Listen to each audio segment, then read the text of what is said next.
Hello everyone. सो आज हम लोग जा रहे हैं डिस्कस करने participatory and direct democracy. So both are same, ठीक है, कंफ्यूज मत होइएगा। और जो डायरेक्ट डेमोक्रेसी के जो फाउंडर हैं या जिन्होंने ये कंसेप्ट दिया है वो किसने दिया है? रूसो ने दिया है, ठीक है। उसके बाद हम रूसो ने दिया है, ठीक है। तो इसका हम कोर कंसेप्ट क्या है, इसके मैकेनिज्म क्या है, इसका थ्योरेटिकल फाउंडेशन क्या है, की सपोर्टर कौन है, और फिर इसका हम क्रिटिसिज्म देखेंगे, ठीक है। तो स्टार्ट करते हैं कोर कंसेप्ट। तो पार्टिसिपेटरी डेमोक्रेसी और direct democracy is a model of governance where citizens themselves actively and directly participate in decisions making, ठीक है, law making and public administration rather than relying slowly on the elected representation. अच्छा, direct democracy का एक country है, वो कौन सा है? हम सबका फेवरेट स्विट्जरलैंड, जहाँ सब जाना चाहते हैं, ठीक है। ये स्विट्जरलैंड जो है, यहाँ पे डायरेक्ट डेमोक्रेसी है। क्यों है? क्योंकि यहाँ का पॉपुलेशन जो है वो बहुत कम है, ठीक है। On the other hand India में हम डायरेक्ट डेमोक्रेसी को डायरेक्टली अप्लाई नहीं कर सकते हैं क्योंकि हमारा जो पॉपुलेशन है बहुत ज़्यादा वास्ट है, ठीक है। उसके बाद इसके मैकेनिज्म क्या क्या हैं डायरेक्ट डेमोक्रेसी के? तो आपका पहला है डायरेक्ट गवर्नेंस टूल।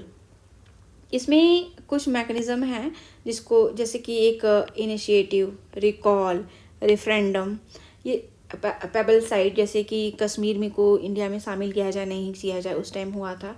तो ये सारी चीज़ें जो हैं ये डायरेक्ट डेमोक्रेसी के टूल्स हैं, ठीक है।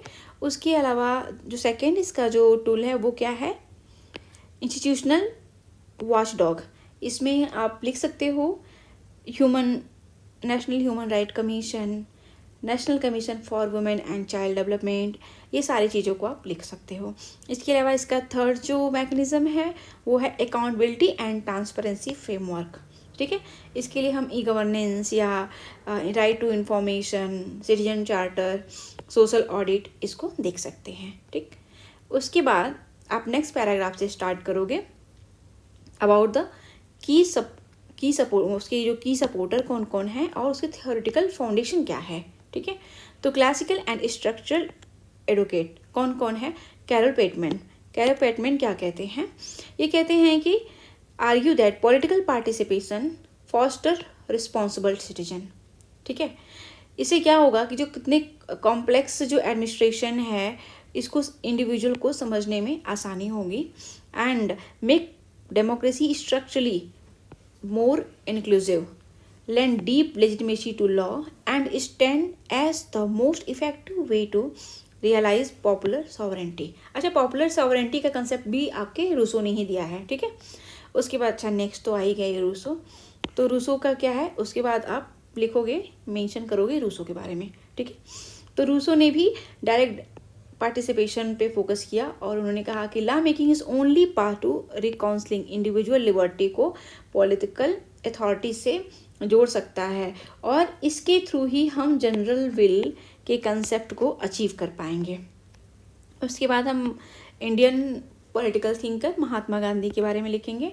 Like we all know that he has advocate for the partyless democracy and उसके बाद उन्होंने direct grass root participation of people की बात की है। जैसे हम अपने डायरेक्टिव प्रिंसिपल ऑफ स्टेट में देखते हैं आर्टिकल 40 के अंतर्गत वो क्या डिस्कस करते हैं, वो कहते हैं ना कि ग्राम पंचायत के बारे में बात करते हैं। तो पंचायती राज इंस्टीट्यूशन जो है वो कहीं ना कहीं महात्मा गांधी जी का जो विजन था उसके थ्रू ही आया है, ठीक है। उसके बाद हम डिस्कस करेंगे अन्ना अरेंट को। अन्ना अरेंट ने भी जो है बोला कि political action as a human highest human endure, क्योंकि हमारी पहचान क्या है? We are the zoon politikon and हम पॉलिटिकल एक्शन ले सकते हैं, बाकी जितने एनिमल हैं वो उसके लिए कैपेबल नहीं हैं। They can't do a rational choice, they can't take part in discussion argument. So human endure का एक हाईएस्ट जो एक्शन है वो क्या है? पॉलिटिकल एक्शन, ठीक है। उसके बाद आप रेडिकल एंड क्रिटिकल पर्सपेक्टिव भी देख सकते हो। तो रेडिकल जो डेमोक्रेसी है वो रेडिक्स वर्ड से आया है जिसका मीनिंग है रूट, ठीक है। रूट का क्या मतलब, focus on the structural deeply rooted citizen empowerment. ठीक है। इसके जो मेन थिंकर हैं वो हैं हैबरमास। हैबरमास ने बोला था, हमने उससे पहले जो डेलिबरेट डेमोक्रेसी पढ़ी है उसमें उन्होंने आइडियल स्पीच सिचुएशन की बात की है।